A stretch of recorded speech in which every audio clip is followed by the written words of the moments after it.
Holidays ಎಲ್ಲ ಮುಗ್ದು college start ಆಗಿ 1 ಮಂತ್ ಆಯ್ತು ಇವತ್ತಿಗೆ. ಮೇ 2. ಹಾಸ್ಟೆಲಲ್ಲಿ ಇದ್ದೀನಿ. ಇವತ್ತು ಬೆಳಗ್ಗೆ ಸ್ವಲ್ಪ ಬೇಗ ಎದ್ದು ಸ್ವಲ್ಪ ನೀರು ಕುಡಿದೆ. 1 ಮಂತಿಂದ ಬುಕ್ ಓದಕ್ಕೆ ಬೇರೆ ಹಿಡ್ದೀನಿ.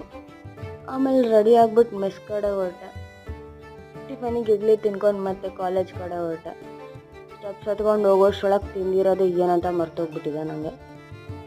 ಆಮೇಲೆ ಕ್ಲಾಸಲ್ಲಿ ಕಂಬೈನ್ ಮಾಡಿದ್ರು, ಬೇಗ ಬೇರೆ ಹೋಗಿ ಕೂತಿದ್ದೆ. ಅದೆಲ್ಲ ಮುಗಿಸ್ಕೊಂಡು ಮತ್ತೆ ಬ್ರೇಕ್ ಪೀರಿಯಡಲ್ಲಿ ಹಾಸ್ಟೆಲ್ ಕಡೆ ಹೊರಟೆ. ಮತ್ತು ಆಮೇಲೆ ಬೋರ್ ಆಗ್ತಾಯಿತ್ತು ಅಂತ ಲಾಸ್ಟ್ ಫ್ರೀ ಇತ್ತು ಕ್ಲಾಸು. ಅದೆಲ್ಲ ಮುಗಿಸ್ಕೊಂಡು ಇವಳು ದೇವಸ್ಥಾನಕ್ಕೆ ಹೋಗೋಣ ಅಂದ್ಲು. ಸರಿ ಅಂತ ಅಂದ, ಹೋದ್ವಿ. ದೇವಸ್ಥಾನಕ್ಕೆ ಹೋಗಿ ಅಲ್ಲೇ ಪ್ರಸಾದ ಇತ್ತು, ಊಟ ಮಾಡ್ಕೊಂಡು ಸ್ವಲ್ಪ ಕೆಲಸ ಇತ್ತು ಅಂತ ಬ್ಯಾಂಕ್ ಕಡೆ ಹೊರಟ್ವಿ. ಅಲ್ಲೆಲ್ಲ ಮುಗಿಸ್ಕೊಂಡು ಮತ್ತೆ ಸಂಜೆ ಪಪ್ಸ್ ತಿಂದ್ವಿ ಹಾಸ್ಟೆಲಿಗೆ ಬಂದು. ರಾತ್ರಿ ಬೇರೆ ಗ್ರ್ಯಾಂಡ್ ಡಿನ್ನರ್ ಇತ್ತು ಇವತ್ತು. ಅದೆಲ್ಲ ಮುಗಿಸ್ಕೊಂಡು ಸಾಕಾಗಿತ್ತು ಓಡಾಡಿ ಬೇಗ ಮಲಗ್ತೀನಿ.